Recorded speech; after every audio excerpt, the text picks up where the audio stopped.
हाँ, मेरे ऊपर है मेरे ससुराल वालों के एहसान। और उस एहसान को मैं कभी भूली नहीं हूँ और ना भूलूंगी कि आप लोग का कहना हो कि अगर मैं उस एहसान को भूल रही हूँ। हाँ, मेरे ससुराल वालों का मेरे ऊपर बहुत बड़ा एहसान है, क्योंकि जब मेरे घर वाले मुझे छोड़ के चले गए थे तो उन्होंने ही मेरे को साथ दिया था मेरा, और मुझे लेके आए थे। और हो सकता था शायद उनकी जगह और कोई होता तो वो ससुराल वाले सपोर्ट ना करते। बाय द वे मेरे हस्बैंड पर मेरा हमेशा सपोर्ट करते, क्योंकि उन्हीं के लिए तो मैं आई हूँ सब कुछ छोड़ के, और उन्हीं के लिए तो मेरे माँ बाप ने मुझे छोड़ दिया। उस एहसान को तो मैं शायद कभी ना भुला पाऊँ, पर मुझे इस चीज़ का एहसास नहीं था कि मुझे शायद जो आज इतना प्यार दे रहा है, सपोर्ट दे रहा है, आज मेरे साथ खड़ा है इतनी बड़ी मुसीबत में, शायद मुझे नहीं पता था कि बाद में वो मेरे को मतलब मेरा साथ छोड़ देगा या तो मेरे को इतना बड़ा धोखा देगा। कभी मैं सोच नहीं सकती थी। तो उसी बात के ऊपर कहते हैं ना कि अगर आप 100 अच्छाइयाँ करेंगे और एक बुराई कर देंगे तो इंसान की सभी अच्छाइयाँ भूल जाती हैं और बुराई इंसान को ज़्यादा याद रहती है। सो उसी तरह है, उन्होंने मेरे साथ उस पल तो अच्छा किया, बट जो इस पल किया वो अच्छा नहीं किया। और मैं सभी लोग के लिए नहीं कहती हूँ, बट उस टाइम जिस तरह उन्होंने मेरा साथ दिया तो मुझे हाँ लगा कि आज मेरा एक घर छूटा तो शायद मुझे हो सकता है कि मेरा नया घर मिल रहा है, मुझे बहुत अच्छा प्यारा घर मिल रहा है, बहुत केयरिंग सपोर्टिंग घर मिल रहा है, बट ऐसा नहीं हुआ। और मैं मैं कभी ये नहीं कहूँगी, आज भी वो कितना भी मेरे साथ बुरा करें या अच्छा करें, पर मैं कभी ये नहीं कहूँगी कि उन्होंने मेरा साथ नहीं दिया दिया उस क्योंकि मुसीबत के पल में उन लोगों ने मेरा साथ दिया। मैं बाकियों की तरह नहीं होंगी कि जिसने मेरे साथ 10 अच्छाइयाँ की हों और 2 बुराई कर दी हो तो मैं उसकी सारी अच्छाइयाँ भूल जाऊँ।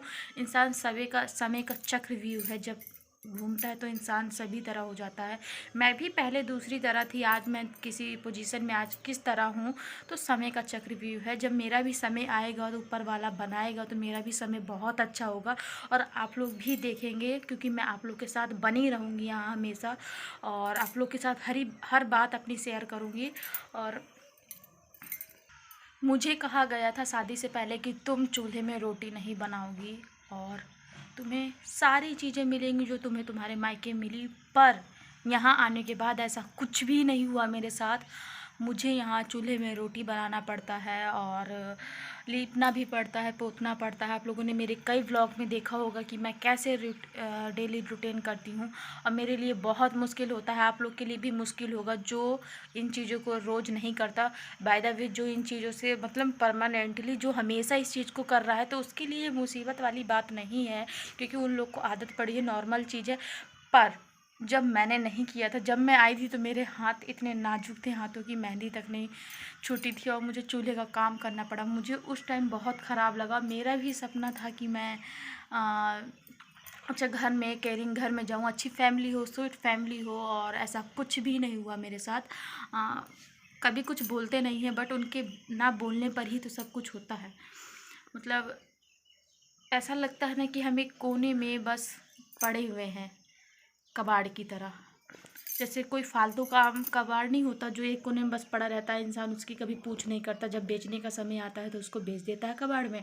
मिसयूज का समय आया, कुछ खाना पीना हुआ तो उसको बेच के खा पी लिया, जैसे पापड़ बेच के खा लिए। तो उसी तरह का हाल हम लोग का है कि हम पड़े हुए एक कोने में, जब कोई काम पड़ेगा तो पूछ लिया जाएगा, वरना नहीं पूछा जाएगा। फॉर्मेलिटी जिसे कहते हैं, फॉर्मेलिटी पूरी करने के लिए। सो पर मैं इतनी बुराइयां देखकर भी मैं कभी उनकी अच्छाई नहीं भूलूंगी उस चीज़ की। और अगर मैं गलत बोल रही हूँ तो प्लीज़ आप लोग मुझे कमेंट करके बताएं और मुझे सपोर्ट करें, अपना प्यार दें, लाइक कमेंट सब्सक्राइब करें, मेरे ब्लॉग को ज़्यादा से ज़्यादा शेयर करें। और मुझे आप लोगों से ये रिस्पेक्ट नहीं थी कि आप लोग मुझे प्यार नहीं देंगे अपना, क्योंकि मैं यहाँ अपने किसी मजबूरी के कारण आई हूँ, वरना मुझे कोई शौक़ नहीं था यहाँ आने का। और मैं अपने हस्बैंड की हेल्प करना चाहती हूँ एंड वो बहुत मजबूरी में है। सो मैं उनका मतलब कहते नहीं है, एक जैसे एक कंधे में वो बोझ उठा रहे हैं, तो मैं भी उनका सपोर्ट करना चाहती हूँ, अपने कंधे में भी थोड़ा बोझ उठाना चाहती हूँ ताकि मैं उनके साथ रहूँ। उन्होंने भी मुझे बहुत सी बातें बोली झूठी, पर मैं उनको वो मुझे इतना केयरिंग इतना प्यार देते हैं कि मैं उन सब बातों को भूल गई हूँ। और शायद कभी थोड़ी बहुत नोक-झोंक हो जाती है, बट उनका भी मेरे ऊपर बहुत एहसान है और मैं उनके एहसानों को भी कभी नहीं भूलूँगी। और हाँ, मेरे ऊपर मेरे परिवार का एहसान है, ससुराल वालों का। बहुत ज़्यादा, और शायद मैं उस एहसान को कभी नहीं भूलूँगी।